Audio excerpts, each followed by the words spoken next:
So this week for Tuesday's Tidbits, Terry told me I was crazy, but we're going to Yes, I did. We're going to do a marathon sew today, Terry and I are. What we thought we would do is we have this really cool pattern that we found with a very nice pre-cut. And what we're going to do is we're going to run through the whole quilt. No, you're not going to have to sit there for the next couple of hours. We're going to time lapse the whole thing. So you can kind of see we have a mess on the table right now. We've got the Santa's workshop, the freebies, and then we have the quilter's workshop. We got a little bit of everything going on this table, but it's okay. It's all good. We're all having fun.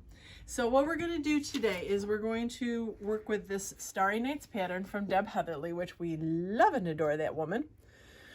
And what we're going to do with it is we're going to use the Spooky Hollow, because I really like the colors of that. This is the Spooky Hollow layer cake, and you can see the colors that are on that. Riley Blake has come a long way in the last year or so. So you're going to have some blues, a little bit of aqua, the purples, the blacks, the oranges. It's going to be a real fun quilt.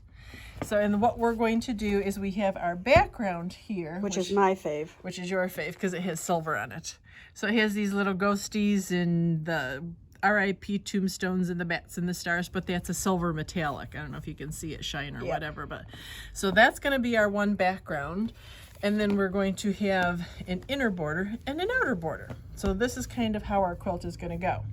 So to start out, I am cutting the background. And one thing that I did want to show you, and then we'll stop and then we'll go again. This is my absolute all-time favorite ruler when I'm cutting out a quilt, because what she's having me do is 8 3.5-inch strips. Well, rather than cutting a 3.5-inch strip, move the ruler, 3.5-inch, move the ruler. What we can do This is a 15-inch ruler. Right. What did I say it was? I don't think you said. Oh, okay.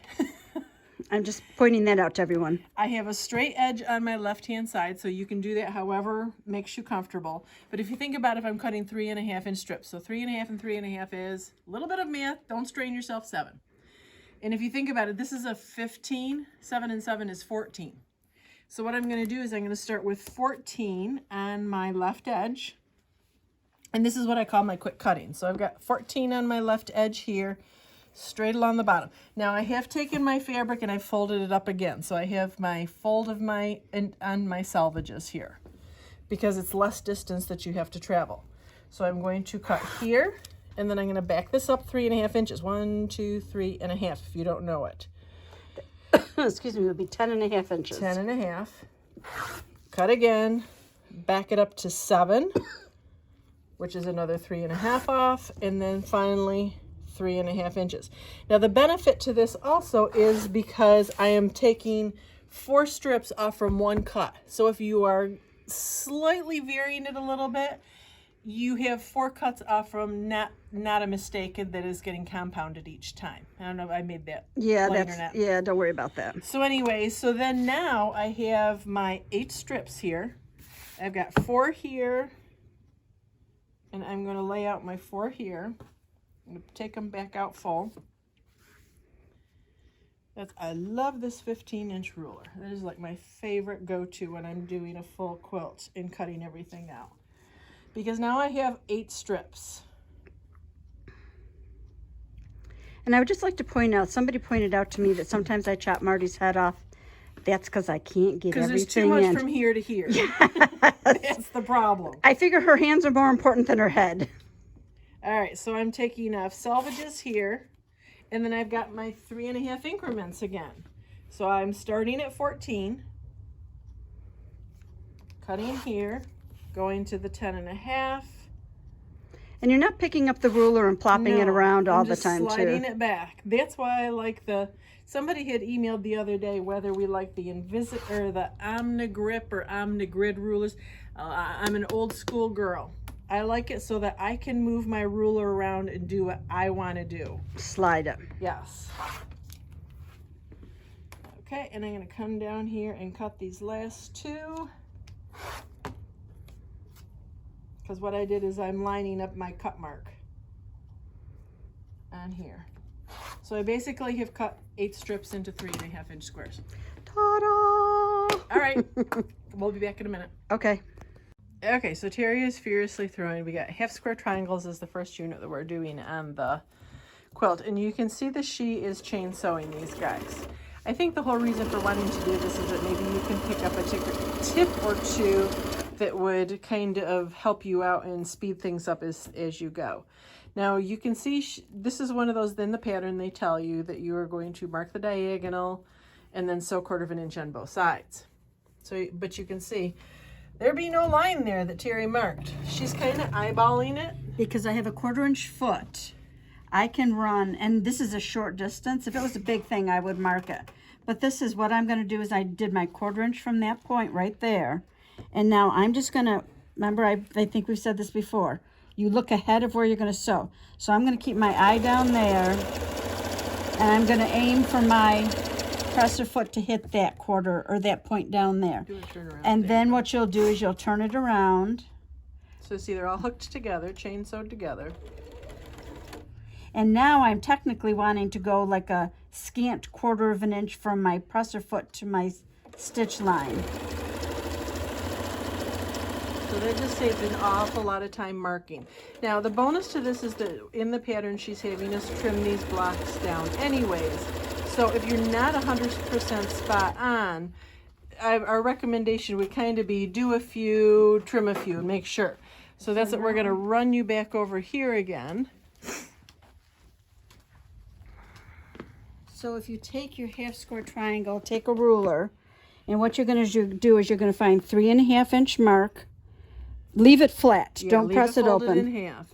Find your 3.5 mark and your 3.5 mark. Put that on your stitch line, not the cut line, the stitch line. So 3.5 is going to go there and there. 3.5, 3.5. Let's think twice, cut once, or measure twice. Once. Yeah, because I want to get a little bit closer. So yeah. You've got 3.5 on your stitch line there, 3.5 on your stitch line there. So you're going to cut both sides. And then you just have to, and then you just have to cut your dog ears off, clip, clip.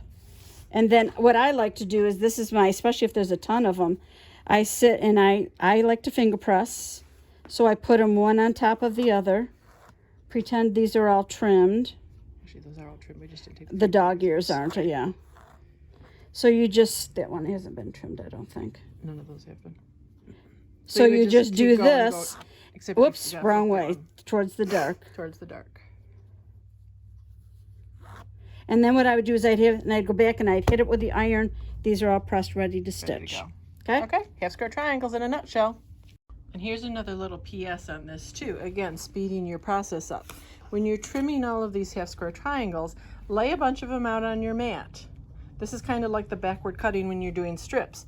That way you can do your trim, move down, do a trim, move down, and then pick them all up at the same time. So you're not having to trim one, pull it off your mat, and then put another one down. Okay, well, Terry's taking a refreshment break. Half square triangles checked, done for this quilt. 48 of them, all ready to rock and roll. Now the next thing we're doing is a bunch of stratas here, and you can see that I've cut up all the strips for her, and they need to be very random. So that's why we just junked them all into a pile. She pulls out 3, sews them together. And again, rather than going and pressing every single one, what you can do is when you sew 2 together, do that little quick finger press, and then just sew the 3rd one on. And then it's a matter of just a quick press at the iron, and you're not struggling trying to get both of them open. And again, she's going to be chain sewing here, so it's just a zip, zip, zip. And then we had an interesting conversation while over the break. While I sew? Yeah, we're good. Terry made the comment that sure, all we're doing is teaching them that everything has to be done fast, fast, fast, fast, fast. Well, I think that the whole point behind this is that we were hopefully showing you maybe a tip or trick that you might not know of to just kind of ease the process for you. It doesn't have to be fast, but if it can be, cool. No big, as long as you're not losing the accuracy and the quality of what you're doing. So that's kind of the main point here. So no, it doesn't have to be quick, doesn't have to be fast. It just has to still be accurate. And if it can be both, yippee skippy. Okay, now that we're back at the ironing board, I was pressing the little strip sets that Terry had sewn. And as I had said, she finger pressed one edge this guy right here. And so this is just a matter, you can either go back and finger press it and let it flay, and then come back with your iron and give it a good press. You do want to check your pattern, make sure that they're not having the seams go in a certain direction, so be careful of that. But the other thing that I wanted to make you aware of, and I have to go back up to Terry because I need 2 hands to do this.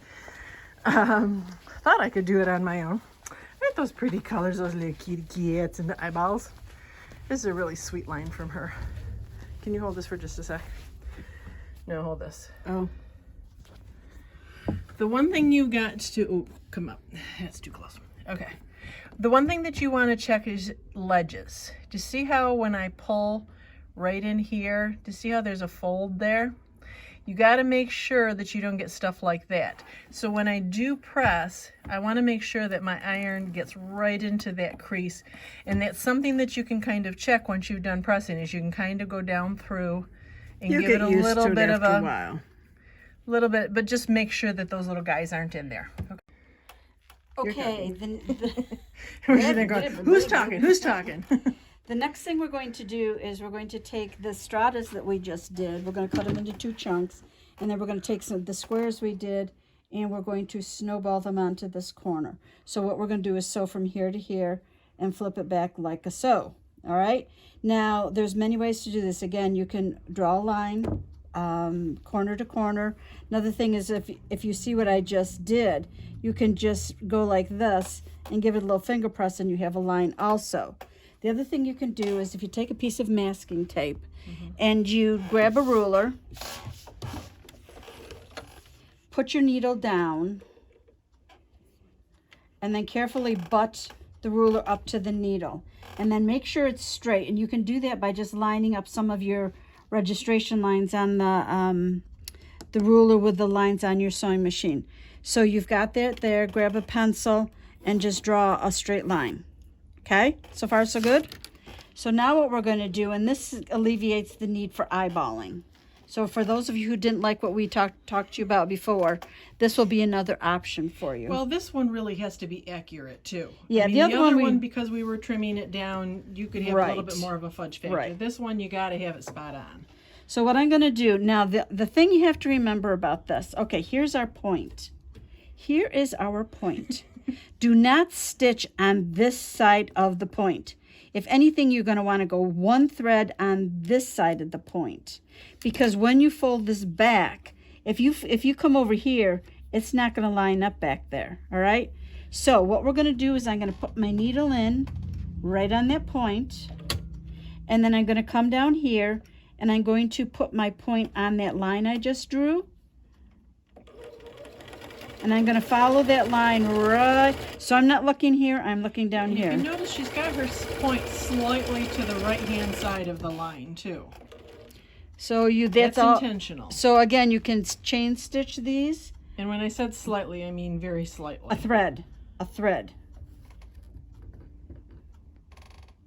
So we start it, come down here, run it up. So then your next step would be, because you can just chain stitch these puppies all the way through,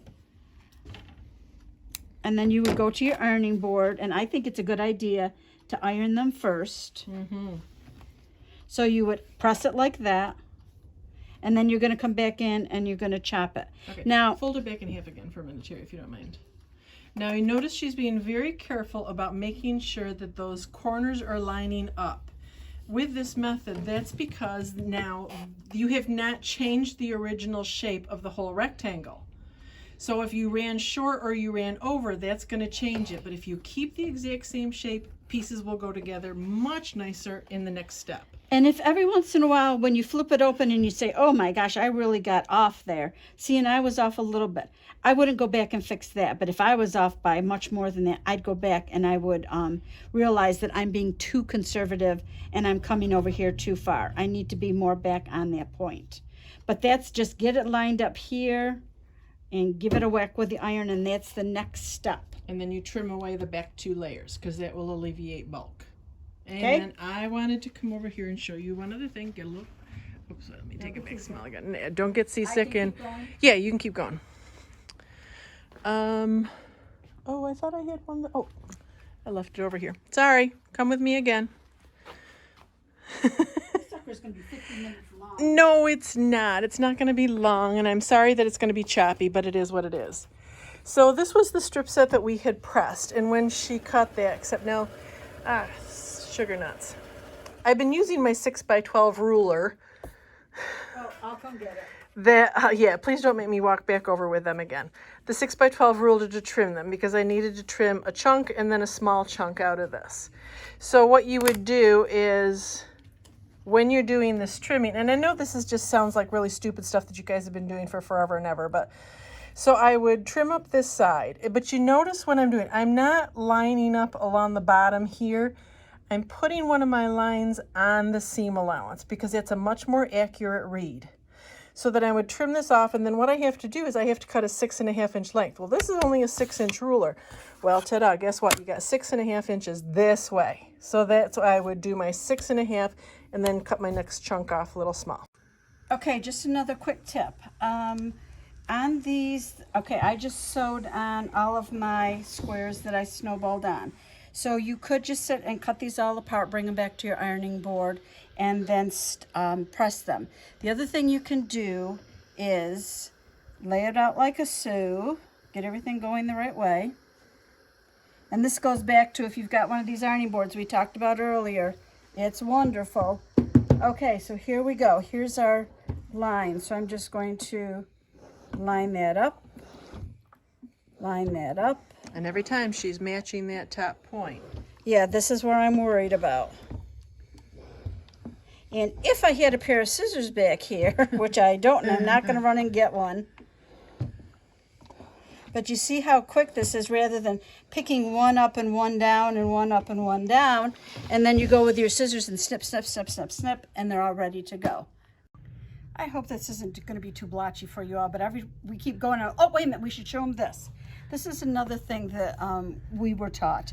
Okay, remember we have to cut these into sections. So our automatic response is you pile them up like this because you want to get a whole bunch done at once. Well, then what happens is your ruler is going to start rocking. So it's because you put all the seams right on top of each other. Right. So it's much better if what you do is you offset them just a hair. And you can pile more on too. You can pile more on as much as your blade and your elbow can handle. And this you have to maybe get your little bit wider ruler out. But I can easily cut all of these in one fell swoop. Because everything is just displaced so it's not all on top of each other. So whereas before I was cutting, just a few. We're doing them one at a time, oh my goodness. Now let's see if this goes really fast so I don't embarrass myself. She's lining up with the seam allowance. I'm lining up here. Don't go with the bottom because that could be slightly off. There's that. And a 6.5.